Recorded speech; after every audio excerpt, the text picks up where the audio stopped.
بسم الله الرحمن الرحيم. الحمد لله رب العالمين، والصلاة والسلام على سيدنا ومولانا محمد خاتم النبيين وعلى آله وأصحابه أجمعين وعلى كل من تبعهم بإحسان إلى يوم الدين. أما بعد،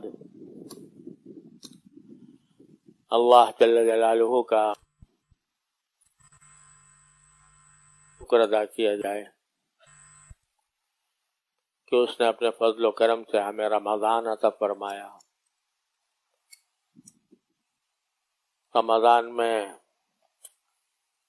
روزوں کی اور تراویح کی توفیق بخشی، اور تراویح میں قرآن کریم پڑھنے اور سننے کا انعام عطا فرمایا.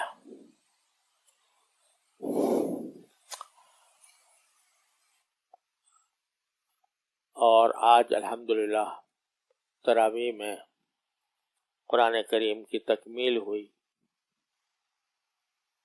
قرآن کریم ختم کرنے کی چیز نہیں ہے. قرآن کریم ایسی چیز ہے جس میں زندگیاں ختم کی جائیں.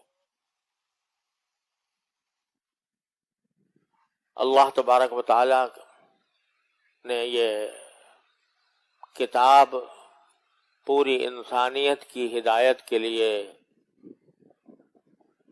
ایک نسخہ شفا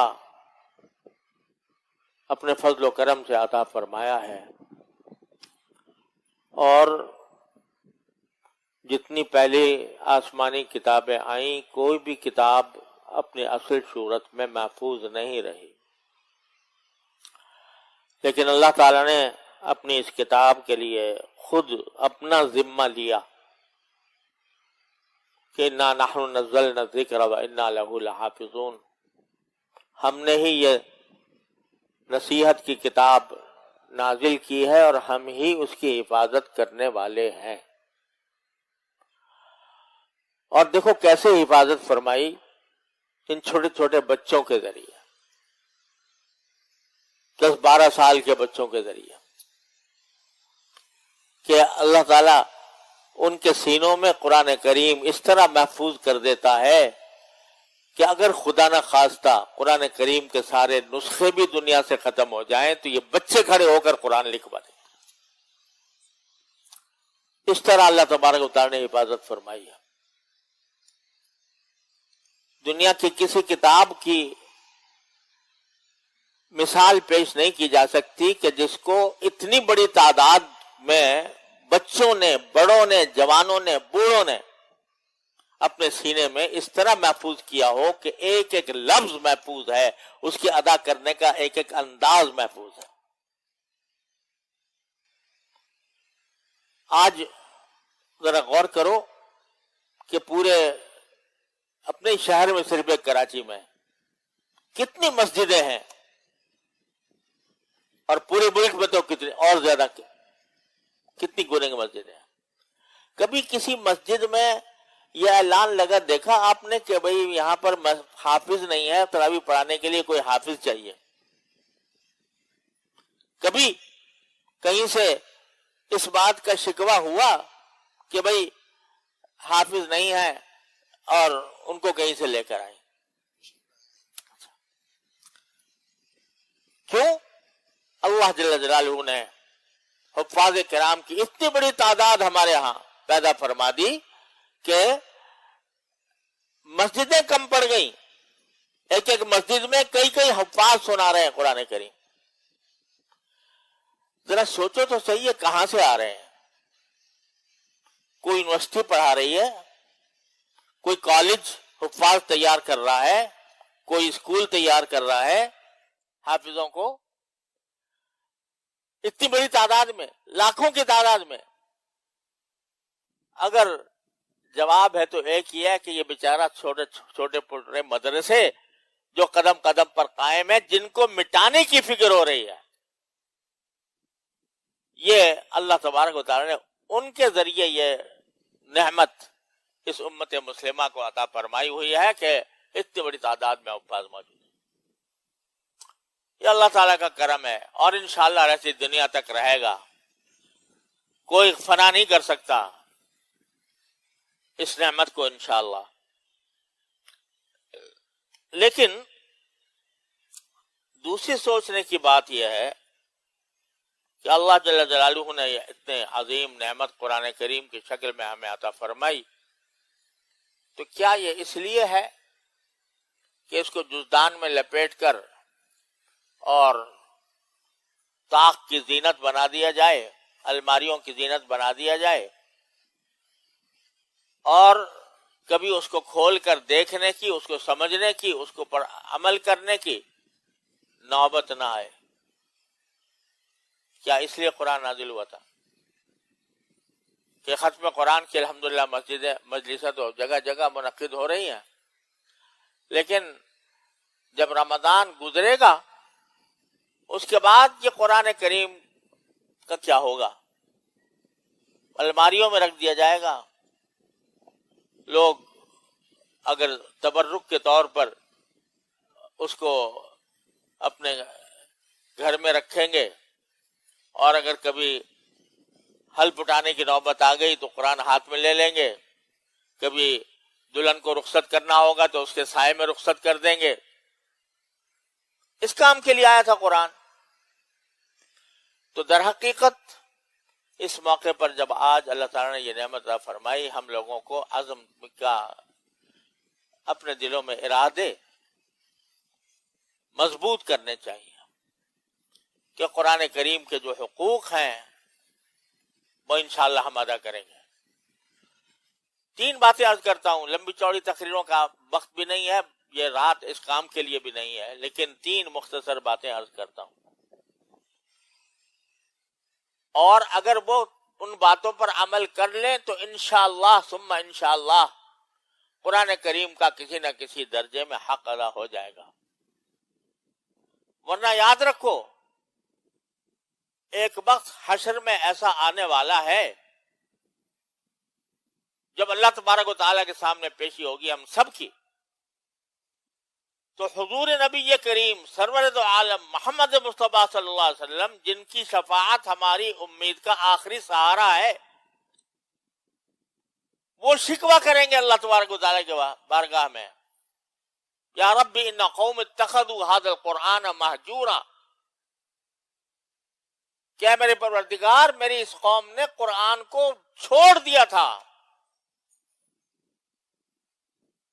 جس کام کے لیے قرآن نازل ہوا تھا اس کے لیے اس پر انہوں نے عمل نہیں کیا، قرآن کو پس پش ڈال دیا، پیچھے چھوڑ دیا۔ یہ شکوہ کریں گے نبی کریم سرور دو عالم صلی اللہ علیہ وسلم اللہ تعالیٰ کی بارگاہ میں۔ آپ بتائیے کہ ایک مسلمان کے لیے سب سے بڑی امید یہ ہے کہ شفیع المذنبین صلی اللہ علیہ وسلم ہماری شفاعت فرمائیں۔ اگر وہ شفاعت کے بجائے الٹی شکایت کریں، گلہ کریں اللہ تعالیٰ کے سامنے میں، یا اللہ میری اس قوم نے قرآن کو چھوڑ دیا تھا، تو بتاؤ میرا آپ کا کہاں ٹھکانہ ہوگا؟ لہذا تین حقوق ہیں قرآن کریم کے۔ اس موقع پر جب آج قرآن کریم کی تکمیل ہوئی ہے تو ان کا تین کاموں کا پکا ارادہ کر لیں۔ ایک حق ہے قرآن کریم کا تلاوت۔ تلاوت بذات خود مقصود ہے اور بذات خود نیکی ہے۔ رسول کریم سرورت عالم صلی اللہ علیہ وسلم کا ارشاد ہے کہ آدمی جب تلاوت کرتا ہے قرآن کریم کی تو ہر حرف پر اسے 10 نیکیاں ملتی ہیں، 10 نیکیاں ملتی ہیں ہر حرف پر۔ الف لام میم فرمایا آپ نے مثال میں کہ الف لام میم کو میں ایک حرف نہیں کہتا، الف ایک حرف ہے، لام ایک حرف ہے، میم ایک حرف ہے، لہذا صرف الف لام میم کی تلاوت سے 30 نیکیاں بندے کو ملیں گی۔ یہ رسول کریم صلی اللہ علیہ وسلم نے ارشاد فرمایا۔ مگر آج ہمیں اس بات کی فکر نہیں ہے کہ نیکیاں کس طرح بڑھائی جائیں گی، نیکیاں ملنے سے کیا فائدہ ہوگا۔ اگر یہ کہتے ہیں کہ بھائی ہر پر جو ہے وہ 10 روپے ملیں گے یا $10 ملیں گے تو اس کی طرف رغبت بھی ہو جاتی۔ لیکن سرکار دو عالم صلی اللہ علیہ وسلم فرماتے ہیں کہ اس وقت جب کہ انسان کی ساری پونجی روپیہ پیسہ نہیں بلکہ نیکیاں ہوں گی، وہاں نہ روپیہ ہوگا، نہ پیسہ ہوگا، نہ ڈالر ہوگا، نہ کوئی اور کرنسی ہوگی، وہاں کی کرنسی تو نیکیاں ہیں۔ جو جتنی نیکیاں لے کر آئے گا اتنا ہی وہ جنت کے اندر کا حقدار ہوگا۔ اور اگر برابر جب تولے جائیں گے اعمال تو اس میں اگر ایک طرف میں ایک نیکی بھی کسر رہ گئی تو اس وقت پتہ لگے گا کہ نیکی کی کیا قدر و قیمت ہے۔ حدیث میں آتا ہے کہ ایک شخص اس کی ایک نیکی رہ جائے گی، وہ لوگوں سے مانگتا پھرے گا کہ بھئی میری ایک نیکی کم رہ گئی ہے، وہ کہیں سے مجھے کوئی دے دو۔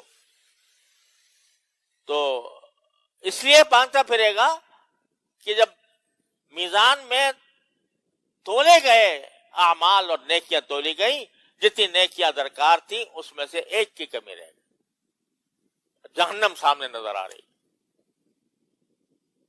تو مانگتا پھرے گا لوگوں سے۔ حدیث میں یہ بھی آتا، اس روایت میں یہ بھی ہے کہ پھر کوئی کہے گا بھئی میری تو اپنی جان کو پڑی ہوئی ہے، تجھے کہاں سے نیکی دوں گا میں، مجھے اپنی جان کی پڑی ہے، نفسی نفسی کا عالم ہے، میں تمہیں کہاں سے نیکی لے کے دوں۔ آخر کار گھوم پھر کے کوئی ایک آدمی کے پاس پہنچے گا، اس نے کہا جی، اس سے پوچھے گا بھئی ایک کی نیکی دے دو۔ اس نے کہا بھئی بات یہ ہے کہ میرے پاس اور تو کچھ ہے نہیں، ساری بدیاں ہی بدیاں ہیں، ایک نیکی ہے میرے پاس۔ اب یہ نیکی مجھے تنہا کہاں لے جائے گی جنت میں، اور کہاں جنت سے بچائے گی؟ چل تیرا ہی کام ہو جائے، میں اپنی نیکی تجھے دے دیتا ہوں۔ وہ جب نیکی اس کو مل جائے گی تو وہ خوش اور پھر اللہ تبارک و تعالیٰ اس کو جنت میں پہنچا دیں گے اور فرمائیں گے جس نے تجھے نیکی دی اس کو بھی میں نے بخش دیا۔ تو نیکیوں کی قدر و قیمت وہاں ہوگی۔ تلاوت ہر حرف پر ایک نیکی 10 نیکیاں لکھی جا رہی ہیں، اتنی عظیم بات ہے۔ قرآن کو سمجھنا، عمل کرنا تو اصل مقصود ہے ہی، لیکن یہ وہ نسخہ شفا ہے کہ اس کا پڑھ لینا بھی انسان کے لیے نجات کا ذریعہ ہے۔ تو پہلے زمانے میں مسلمانوں کے ہاں یہ دستور تھا، مسلمان معاشرے کا امتیاز تھا کہ صبح کو بیدار ہونے کے بعد جب تک قرآن کریم کی تلاوت نہ کر لیں اس وقت تک کسی اور کام میں نہیں لگتے تھے۔ یہ آپ نے قرآن میں جو دیکھے نا، منزلیں لکھی ہوئی ہیں، منزل 1 منزل 2 منزل 3 منزل 7 منزلیں ہیں قرآن کی۔ تو پہلے زمانے میں 1 منزل ایک ہفتے میں 1 دن میں پڑھی جاتی تھی، تو ہفتے میں قرآن ختم ہو جاتا۔ یہ 30 پارے جو بنے ہوئے ہیں، یہ اور کم جب ہو گیا، ہمتیں کم ہو گئی، تو 1 پارہ روزانہ کر کے مہینے میں 1 قرآن کریم پورا ہو جاتا۔ تو بھائی یہ معاشرہ، اس مسلمان معاشرے کا یہ درہ امتیاز تھا کہ وہاں صبح کو گھر گھر سے قرآن کریم کی تلاوت کی آوازیں آئیں۔ افسوس ہے کہ وہ صورتحال بدل گئی ہے، اب مسلمان گھرانوں سے تلاوت کے بجائے گانوں کی آوازیں آتی ہیں۔ تو میرے بھائیوں، سب سے پہلا کام یہ ہے کہ آج یہ عزم لے کر اٹھیں کہ ہمارا کوئی دن قرآن کریم کی تلاوت سے خالی نہیں رہے گا، چاہے تھوڑا ہی ہو، پورا پارا نہ صحیح، آدھا پارا، میں کہتا ہوں پاؤ پارا نہیں، 1 رکوع، لیکن کوئی دن قرآن کریم کی تلاوت سے خالی نہ جائے۔ یہ عزم کرنا ہے، ورنہ پر خالی خولی ختم، قرآن میں مٹھائی کھا لی اور دعائیں کر لی اور چلے گئے۔ عزم لے کر اٹھیں. کرتے ہو کہ نہیں عزم؟ کوئی دن قرآن کریم کی تلاوت سے خالی نہیں جائے گا. ایک بات. دوسرا یہ کہ اصل تو تلاوت کا فائدہ اس وقت ہے جب آدمی اس کے معنی بھی سمجھے نا. تلاوت بے شک اپنی جگہ خود مقصود ہے، لیکن اصل بات یہ ہے کہ آدمی سوچے تو صحیح. خدا کے بندو، یہ تو سوچو کہ اللہ تبارک و تعالی نے تمہارے لیے ایک پیغام بھیجا ہے قرآن کی شکل میں. اس پیغام کو اٹھا کے رکھ دیا الماری میں، اور پتہ نہیں کیا پیغام ملا ہے مجھے، بھیجا اللہ میاں نے. کوئی تمہارا محبوب، کوئی تمہارا دوست تمہیں کوئی خط لکھے اور معلوم ہو کہ یہ میرے محبت کرنے والا ہے، میرا دوست ہے، میرا عزیز ہے، اس نے خط لکھا ہے لفافے میں بند کر کے تمہارے پاس بھیج دیا، کیا اس کو طاق میں رکھ کر بھول جاؤ گے؟ اگر باقی اس سے محبت ہے تو اس وقت تک چین نہیں آئے گا جب تک کہ کھول کر پڑھ نہ لو کہ کیا لکھا ہے اس میں. لیکن قرآن اتنا بڑا پیغام اللہ نے بھیجا ہوا ہے، وہ طاق کی زینت بنا ہوا ہے، اور کبھی اس بات کی توفیق نہیں ہوتی کہ سمجھ کے دیکھیں تو صحیح کہ ہے کیا اس میں، کیا ہدایت اس میں دی گئی. لہذا ہر مسلمان کے ذمہ یہ دوسرا حق یہ ہے کہ وہ اس قرآن کو سمجھنے کی کوشش کرے. روزانہ تھوڑا سا وقت اس کام کے لیے نکالے. کوئی دن خالی نہ ہو کہ اس میں بیٹھ کر قرآن کریم کا مطلب سمجھنے کی کوشش کرے.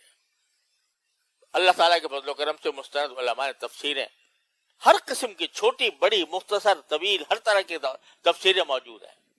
کسی مستند تفسیر کے ذریعے قرآن کریم کو سمجھنے کی فکر کرو. دوسرا حق یہ ہے. اور تیسرا حق ہے بھائی، اس کو جو کچھ لکھا ہے اس میں اس پر عمل کرنا اور اس کو دوسروں تک پہنچانا. یہ تین کام ہے، تین حقوق ہیں قرآن کریم. حضرت شیخ الہند قدس اللہ تعالی سرہ، شیخ الہند مولانا محمود حسن صاحب رحمۃ اللہ علیہ فرمایا کرتے تھے کہ میں نے ساری عمر، انہوں نے جہاد کیا انگریز کے خلاف، مالٹا میں قید رہے.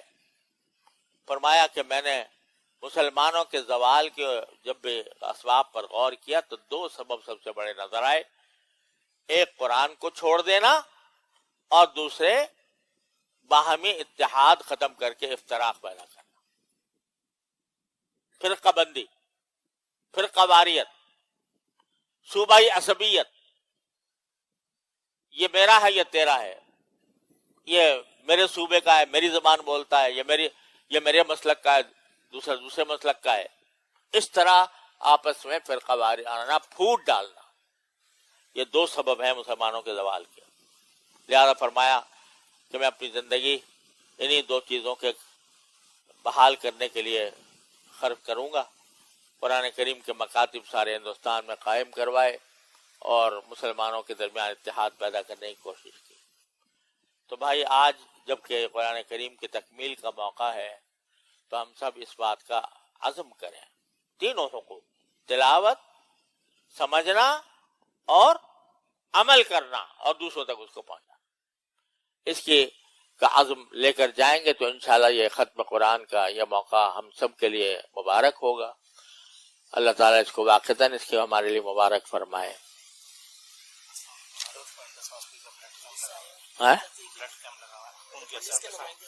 اچھا اچھا، ہاں آگے بلا لیں. السلام علیکم. ماشاء اللہ، اب آج ختم قرآن ہوا ہے.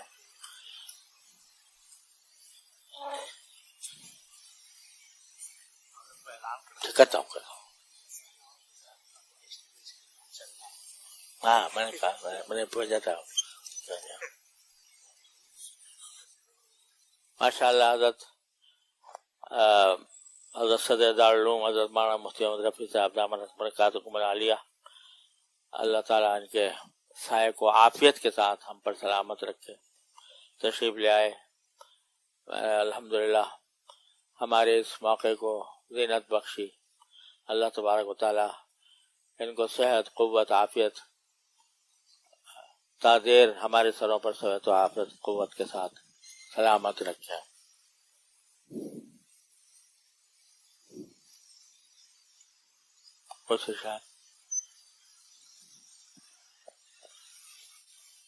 ایک گزارش یہ ہے بھائی کہ یہاں پر ایک کیمپ لگتا ہے رمضان میں، جو ہمارے انڈس ہاسپٹل جہاں پر مریضوں کا مفت علاج ہوتا ہے، وہاں پر خون کی ضرورت ہوتی ہے بہت سے مریضوں کو، تو خون کا عطیہ دینے کے لیے یہاں پر ایک کیمپ لگایا جاتا ہے۔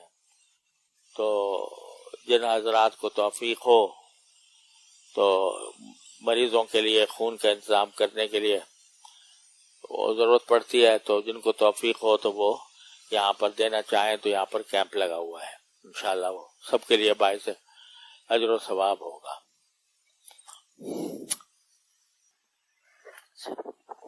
پھر دعا کریں۔ اچھا بھائی، 25ویں شب بھی ہے جس میں شب قدر کا بھی احتمال ہے، اور قرآن کریم کی پڑھنے کی تکمیل بھی ہوئی ہے، تو حضرت کی انشاءاللہ میں نے عرض کیا تو حضرت نے فرمایا دعا کرا لوں، تو دعا کر لیتے ہیں۔ اللہ تعالیٰ ہماری دعائیں قبول فرمائیں۔ سب سے پہلے سب حضرات درود شریف پڑھ لیں۔ اللہم صلی علی سیدنا محمد وعلی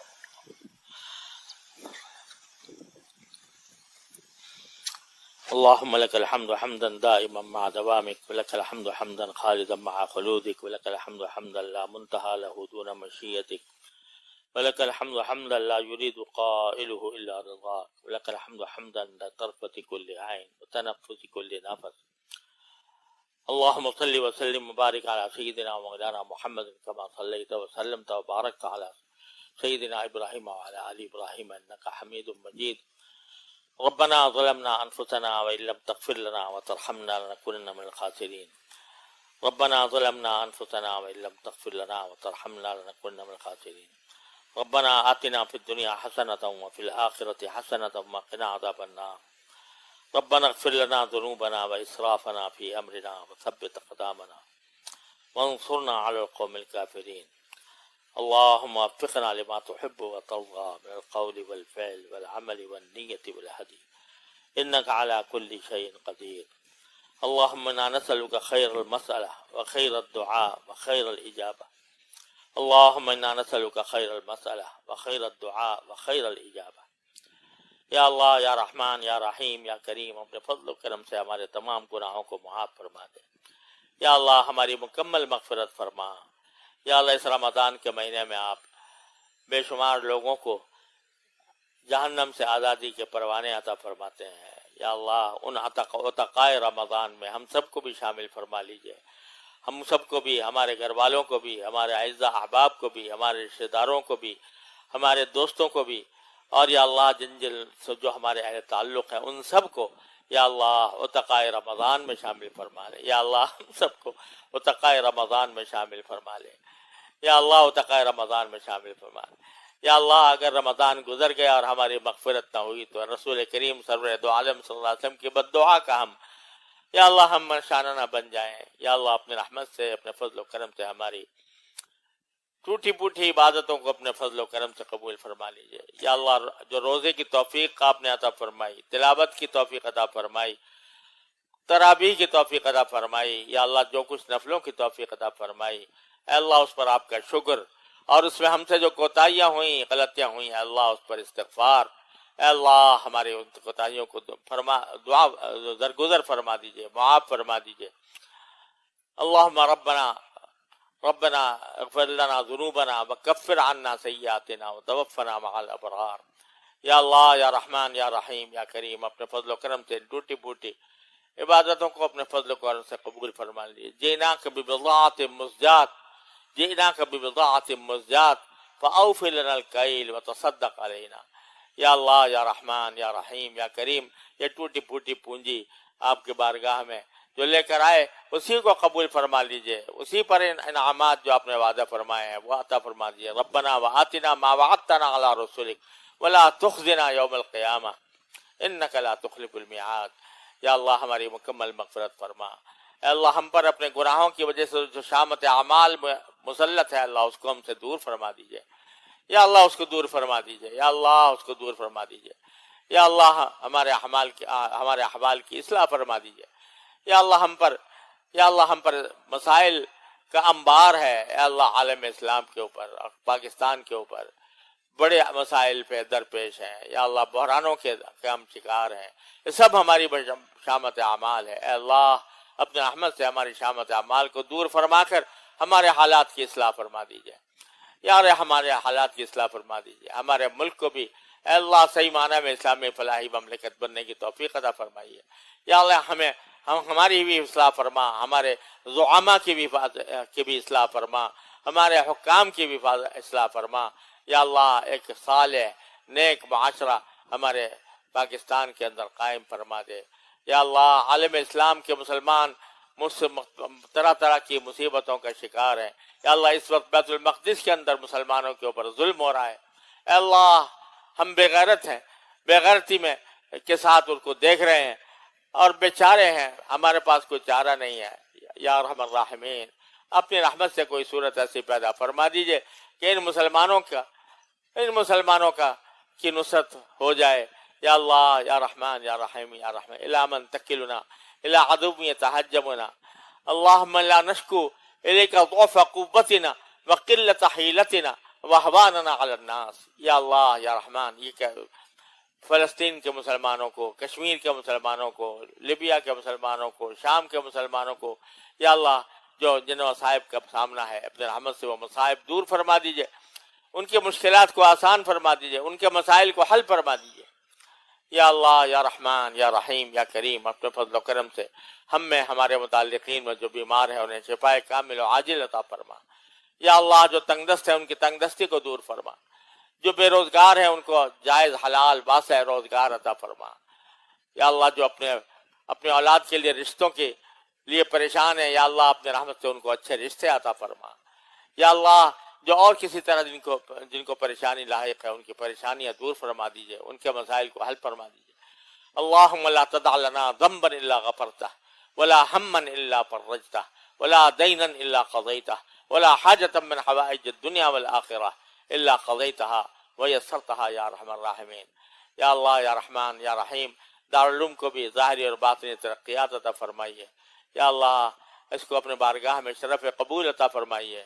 یا اللہ ہمارے اساتذہ کرام میں جو دنیا سے چلے گئے، مولانا افتخار صاحب، مولانا محمود اشرف صاحب، مولانا نعمت اللہ صاحب، یا اللہ ہمارے ان اساتذہ کی مکمل مغفرت فرما کر ان کو درجات عالیہ عطا فرمائیے۔ یا اللہ یا رحمان یا رحیم یا کریم دارالعلوم کو ظاہری اور باطنی آفتوں سے محفوظ رکھیے۔ یا اللہ اپنی رحمت سے ہم سب کو صدق اور اخلاص کے ساتھ دین کی اور دارالعلوم کی خدمت کی توفیق عطا فرمائیے۔ اللہ تمام حاضرین کو یا اللہ تمام حاضرین کو ان کے تمام جائز مرادوں میں کامیاب فرما دیجئے۔ یا اللہ کسی کو بھی محروم نہ فرمائیے، یا اللہ کسی کو بھی محروم نہ فرمائیے، اپنی رحمت سے ہم کو سالماً غانماً یہاں سے واپس بھیجیے۔ اللہم انا نسألک من خیر ما سألک منہ عبدک و نبیک سیدنا محمد صلی اللہ علیہ وسلم ونعوذ بک من شر ما استعاذک منہ عبدک و نبیک سیدنا محمد صلی اللہ علیہ وسلم۔ ربنا تقبل منا انک انت السمیع العلیم وتب علینا انک انت التواب الرحیم۔ یا اللہ ہمارے حضرت صدر صاحب دامت برکاتہم العالیہ، یا اللہ ان کو ایسی صحت قوت عطا فرما دیجئے، اللہ صحت و قوت عطا فرما دیجئے، یا اللہ صحت و قوت عطا فرما دیجئے، یا اللہ صحت و قوت عطا فرما دیجئے میرے مالک اپنے فضل و کرم سے، اپنے رحمت سے۔ اللہ یا اللہ ہمیں ساری دعائیں جو ہم نے پہلے کی رمضان کے اندر یا اللہ وہ بھی قبول فرمائیے، جو آئندہ آپ توفیق دیں کرنے کی ان کو بھی قبول فرما لیجئے۔ یا اللہ جو حاجتیں دل میں تھی نہیں مانگ سکے یا اللہ ان کو بھی قبول فرما لیجئے، یا اللہ وہ بھی پوری فرما دیجئے۔ یا اللہ ہم کیا مانگیں گے، ہماری دعا بھی متناہی، ہمارے الفاظ بھی متناہی، اے اللہ آپ اپنی رحمت غیر متناہی سے ہمیں سرفراز فرما دیجئے، یا اللہ سرفراز فرما دیجئے، یا اللہ سرفراز فرما دیجئے۔ ربنا تقبل منا انك انت السميع العليم وتب علينا انك انت التواب الرحيم، وصلى الله تعالى على خير خلقه سيدنا مولانا محمد وعلى آله واصحابه اجمعين، آمين برحمتك يا رحمن